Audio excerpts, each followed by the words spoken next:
Hello বন্ধুরা, এই জন্মকুণ্ডলিতে মাল্টিপল ধনযোগ আছে।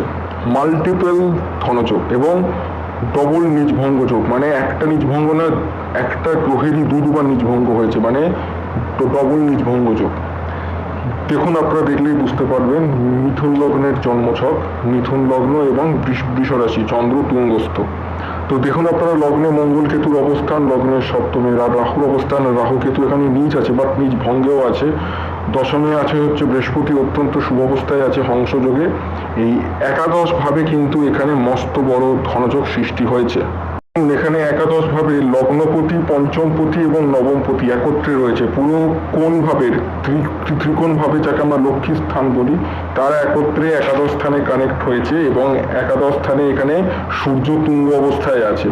হ্যাঁ, তৃতীয় পতি সূর্য তুঙ্গ অবস্থায় আছে এবং সূর্য তুঙ্গ হয়ে শনি নিজ ভঙ্গ করেছে। প্লাস দেখুন আপনারা, মঙ্গল এখানে বুধের ঘরে, বুধ এখানে মঙ্গলের ঘরে। মঙ্গল বুধের পরিবর্তনের ফলে বুধ লগ্নে গিয়ে কেতু আর রাহু নিজ ভঙ্গ করেছে। আবার মঙ্গল একাদশ স্থানে গিয়ে রবির সাথে কানেক্ট করে শনির আবার, মানে শনির এখানে দুবার নিজভঙ্গ হয়েছে।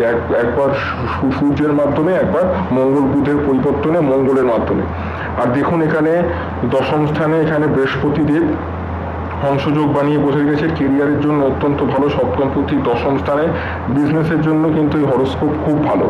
এই হরোস্কোপে কিন্তু লংজিভিটি পর, মানে আয়ু লংজিভিটি হওয়ার যোগ রয়েছে, কারণ শনি এখানে অষ্টমপতি, তার দুইবার নিজ ভঙ্গ হয়েছে। একবার তুঙ্গস্থ রবির দ্বারা, মানে 3-8-এর কানেকশন। আর একটা হচ্ছে মঙ্গল আর বুধের পরিবর্তনের। মঙ্গল হচ্ছে লগ্নপতি, বুধ হচ্ছে একাদশপতি। ফলে রোগ, ঋণ, রিপু সব জ্বালা থেকেই এই জাতক বা জাতিকা মুক্তি পাবে।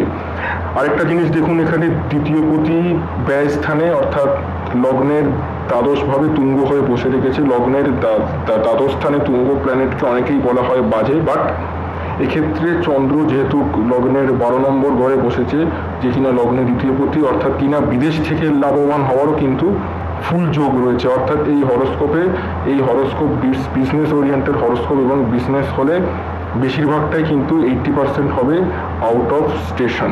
ওকে, so please like, share and subscribe to my channel.